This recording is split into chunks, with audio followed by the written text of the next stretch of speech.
Today I'm going to do a quick comparison of the Antipodes Audio K22 versus the Innuos Pulsar. Crap, where'd it go?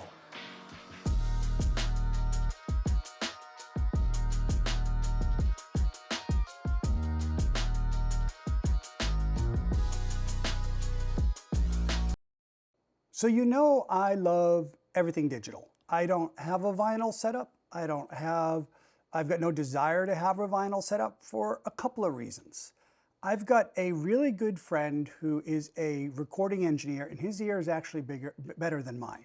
I've known him almost 25 years now, and he is of the mindset that records that are made today sound nowhere near as good as how they used to sound when they were made.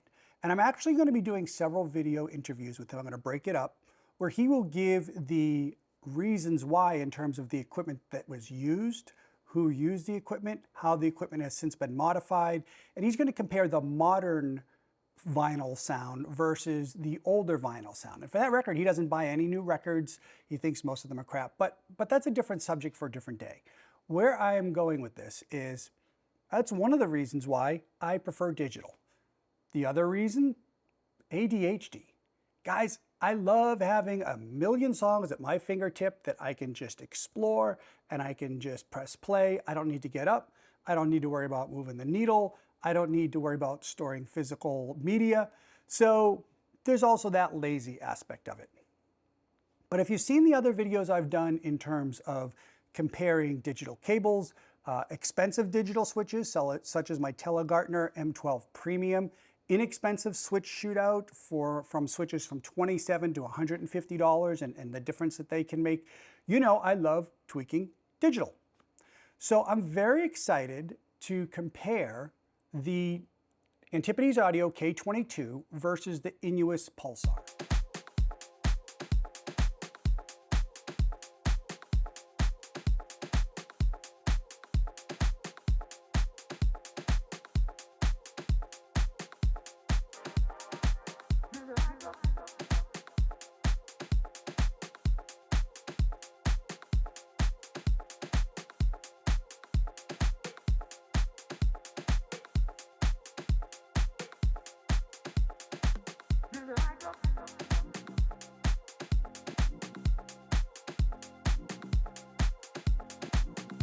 They're in this similar ballpark, and the reason why it's actually missing, I have the Sound Chaos footers in its place. I actually just packaged up the Pulsar to send back.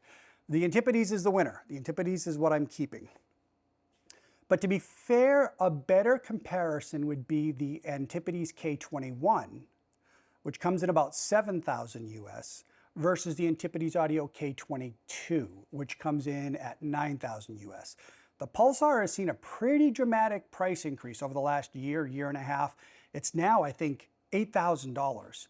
And here is what I think is a hindrance at that price point. First of all, the Innuos operating system, their app, very easy to use, very nice, easy to set up, synced with all my music. But it does get a big demerit in that it is not ready to use with Spotify. Now, I use Qobuz, so I'm fine with Qobuz, but I use Spotify to explore music, to have new music recommended to me. I think it does a better job of recommending music for me. So on the Antipodes, it's very easy to have both Qobuz and Spotify hooked up, ready to go, and I just can switch between them very easily. The Innuos, you can't do that. Also, the K21 is a better matchup for the Innuos because Innuos is USB only.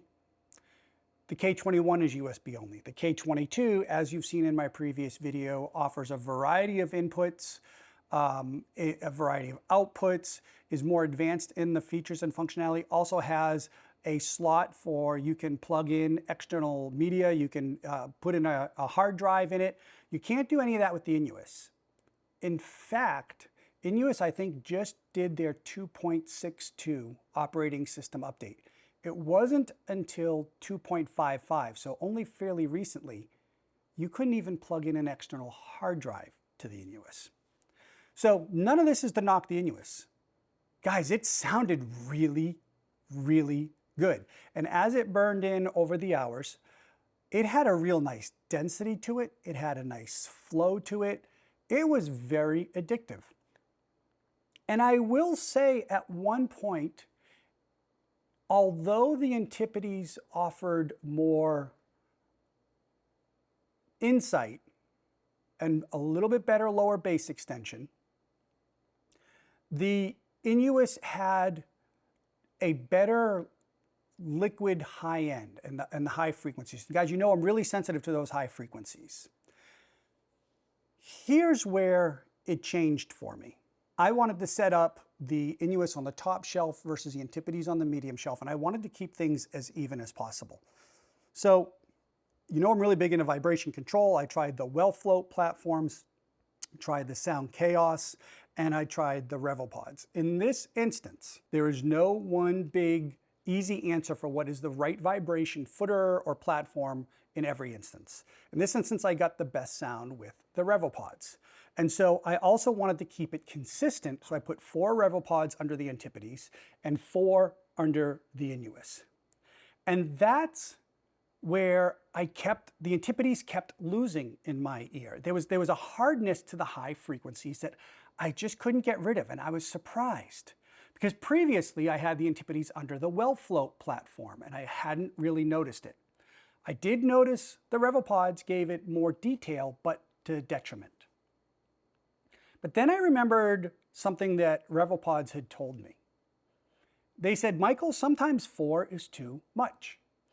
And I started staring more at the feet that came on the Innuos and the feet on my K41 server from Antipodes. Now keep in mind the server is not in play during this review, okay, this comparison.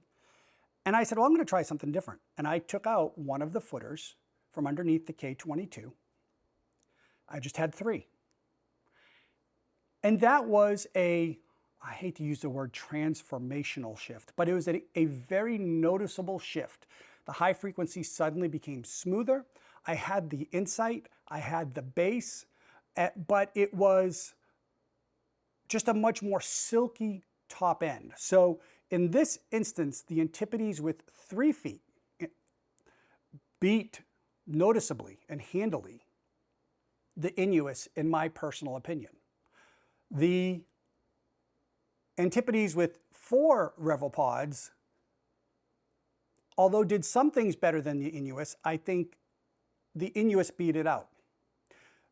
When comparing them with their own factory feet, I think they both took a step back, and I'm just a big believer that in almost all instances you can do better with additional vibration control than what comes from the factory, which makes sense because, you know, this is a maple shelf. If you have, depending upon what type of shelf you're on, what type of furniture, where it's at, your room, that makes sense as to why that makes a difference.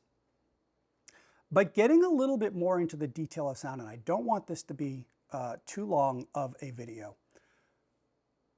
The Innuos had a real density and texture to it. When I was listening to Holly Cole, Every Day Will Be Like a Holiday, there was a great sense of air. Her voice just had a richness to it that was really, I loved it. It was great. It just made me want to listen to more. The stand-up bass, the strings had a real nice pluckiness to them. And the bass was very even. Now, ultimately, when I would switch to something like Liquid Love, Above and Beyond, the Live at Hollywood Bowl version, when I listened to the audience and the low bass, the Antipodes had a better sense of insight, spaciousness, low bass, and her voice can become very sibilant, the lead singer. With the 4 feet, the Antipodes had that sibilance. With the 3 feet, it did not. So that is a function of the vibration control. But with no feet, ultimately, the Innuos sounded fantastic, but did take a back seat to the Antipodes. With the Antipodes, I just felt as though, I think this is a great way to explain it. I suggest you watch the video of the recording along with the actual, when you listen to the song, because you see on the video, they've got a full orchestra behind them. There's so much going on. You learn what to listen for on the recording when you see the video.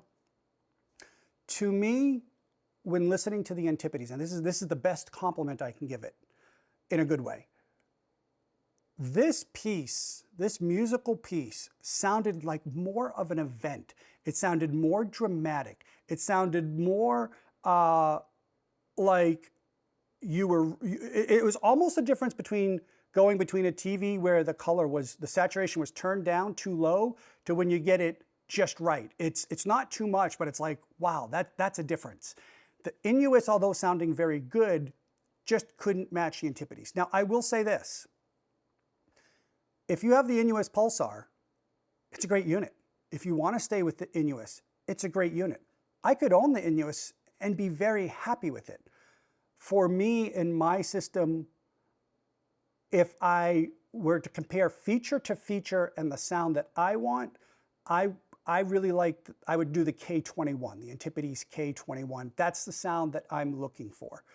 And I do the K21 over the K22 because it comes in at $1,000 less than the Innuos. Whereas the Innuos is in that weird price point where it has the same feature set as the lesser expensive Antipodes, but not the same feature set as the Antipodes K22. I also think, even though in my shootout on the Antipodes K22, the USB sounded the best using the stealth audio cables, I think when you start getting into this price point of $8,000 and $9,000, there's an expectation that you're going to have a variety of inputs and outputs available.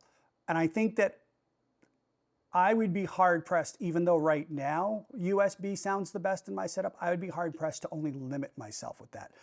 So here's where I'm at. The Innuos was very good. The app was very good. It's a great unit. You would be very happy with it. The Antipodes, love the app on the Antipodes in terms of it's using a Logitech media server.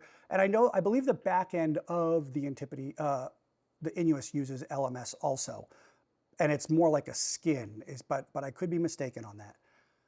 For me, I think the Antipodes is giving me more insight, more drama in a good way, not overly dramatized, more lower bass, definitely it seems like a much more lower octave to that. And music just seems like more of an event. You can't go wrong with either one. My vote goes to the Antipodes. Guys, you know I call it as I see it. I am going to leave with this one last point. Don't take my advice for this. This is my personal sharing with you of my ear in my system, in my room. These were both so good, you could take this and put it in a different room and the Innuos may win. Your personal opinion may be different and you may prefer the Innuos depending upon your speakers and your cables and things like that. So as always, listen for yourself. I am not saying anything negative about any company because at this level, they all perform so good. It really is a matter of personal preference. Having said that, I'm going to be honest with you and tell you what my personal preference is and what I like. Again, in no way disparaging any brand. And Innuos, to their credit, they are truly, really focused on getting the best sound possible out of digital. And I don't think you can go wrong with either one. Thanks for watching, and we'll see you in the next one.